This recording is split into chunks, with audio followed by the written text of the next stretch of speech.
Donc dans le chapitre 8, transformation nucléaire, vous aviez à regarder l'activité 1 sur des noyaux isotopes. Ça va donner une définition, ça permettra de voir leur utilisation.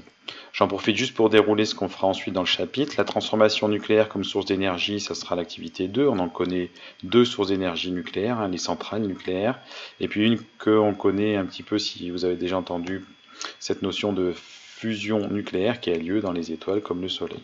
Enfin, on verra que finalement, si j'ai des transformations nucléaires, je peux écrire une équation qui correspond à cette transformation, et ça sera l'occasion de rappeler les différences avec les transformations chimiques ou les transformations physiques. Voilà pour l'essentiel de ce qu'on verra dans ce chapitre. Donc on y va pour l'activité 1. Donc dans cette activité, vous aviez finalement plusieurs documents qui présentaient des noyaux, 3 noyaux ici. Finalement, ces noyaux, on remarque qu'ils ont des protons et des neutrons qui sont représentés par des couleurs ici, d'accord? Et on voit qu'ils ont le même nombre de protons, c'est le nombre de sphères rouges, on reviendra dessus après. Et des nombres de sphères blanches différentes, donc des nombres de neutrons différents.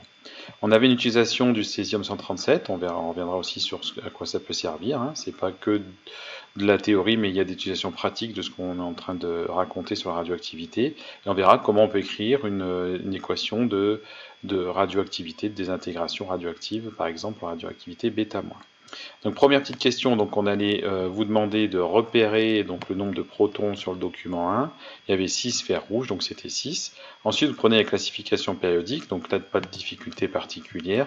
Dans la case 6, vous avez le carbone, donc il s'agissait bien du carbone. Donc c'est le carbone qui est dans la 6e case, et pour savoir combien il y a de nucléons, le nombre que je mettrai en haut, j'ajoute les sphères rouges et les sphères blanches, c'est-à-dire le nombre de protons et le nombre de neutrons. Donc j'obtenais le carbone 12, le carbone 13, le carbone 14, peut-être que vous l'avez évoqué en histoire géo pour faire de la datation par exemple.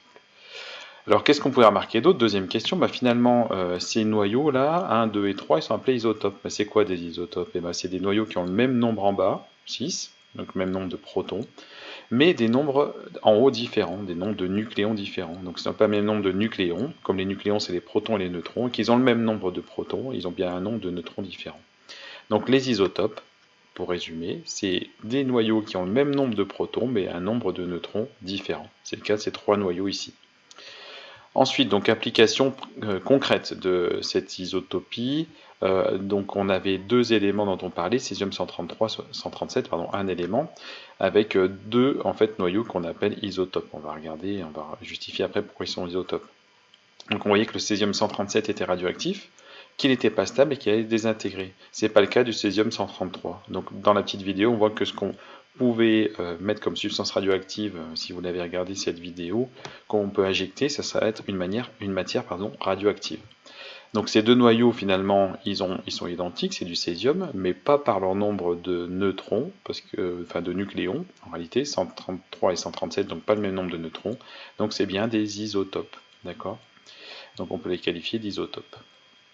Ensuite, question suivante, on cherchait à un petit peu décrire, donc c'est une question beaucoup moins évidente, l'équation bilan d'une désintégration. Donc on vous disait que le césium 137 était émetteur β-.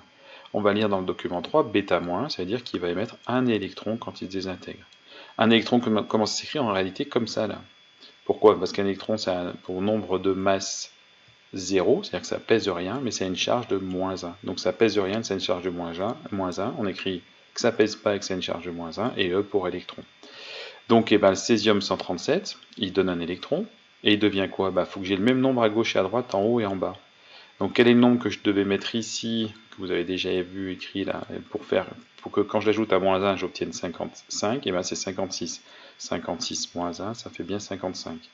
Quel est le nombre que je devais mettre ici pour que quand je l'ajoute à 0, j'obtienne 137? Et bien sûr, c'était 137, parce que 137 plus 0, ça fait bien 137. Conclusion après, quel était cet élément-là? Parce que pour moi, c'est toujours un inconnu. Je vais aller voir la classification périodique. Et dans la case 56, je vais voir que c'est le baryum. Donc le baryum, c'était l'élément qui est créé par la désintégration du césium. Le césium se désintègre, donne un autre élément qui est le baryum, en émettant un électron, une particule, donc qui est l'électron.